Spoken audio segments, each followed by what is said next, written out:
Hello नमस्कार। तर आजच्या व्हिडिओमध्ये मी तुमच्याबरोबर शेअर केलेलं आहे अँटी एजिंग इथं फेस पॅक कसं तयार करायचं। बीटरूटपासून तुम्ही इथं अँटी एजिंग फेस पॅक कसं करायचं हे दाखवलेलं आहे। तर सर्वात आधी मी इथं बीटरूट आहे ते इथं कट करून घेतलेलं आहे। त्यानंतर मी इथं मिक्सरला त्याची बारीक इथं पेस्ट तयार करून घेतलेली आहे।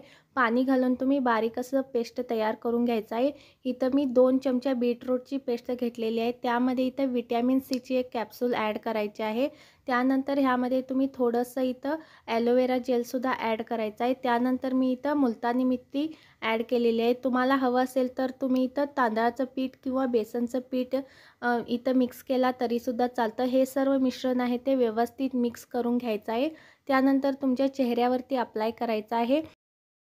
बीटरूटमध्ये खूप मोठ्या प्रमाणामध्ये अँटी एजिंग प्रॉपर्टीज असतात। तसंच ह्यामध्ये कोलाजन प्रोडक्शनचं प्रमाणसुद्धा खूप आहे। कोलाजन काय करतं, तुमच्या स्किनवर जर सुरकुत्या होत असतील तर ते इथं रिमूव्ह करण्यास मदत करतं। तसंच बीटरूटमध्ये विटॅमिन सीचे प्रमाणसुद्धा खूप प्रमाणात आहे। तसंच हे एक पिगमेंटेशन असेल तुमच्या स्किनवरती, कोणतेही पिगमेंटेशन आहे ते सुद्धा इथं रिमूव्ह करायला मदत करतं।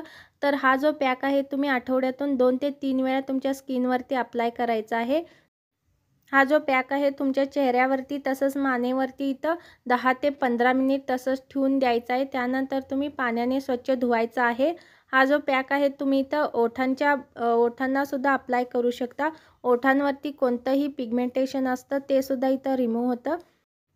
आता इथं तुम्ही उरलेली जी बारीक केलेली जी पेस्ट आहे ती इथं तुम्ही फ्रीजला ठेवून द्यायचं आहे।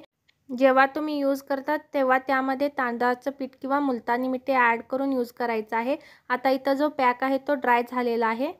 माझ्या चॅनलवरती जे मी इफेक्टिव्ह होम रेमेडीज आहे ते इथं तुमच्याबरोबर शेअर करत असते। जर तुम्हाला व्हिडिओ आवडला असेल तर तुम्ही नक्की लाईक आणि सबस्क्राईब करायला विसरू नका। थँक्यू।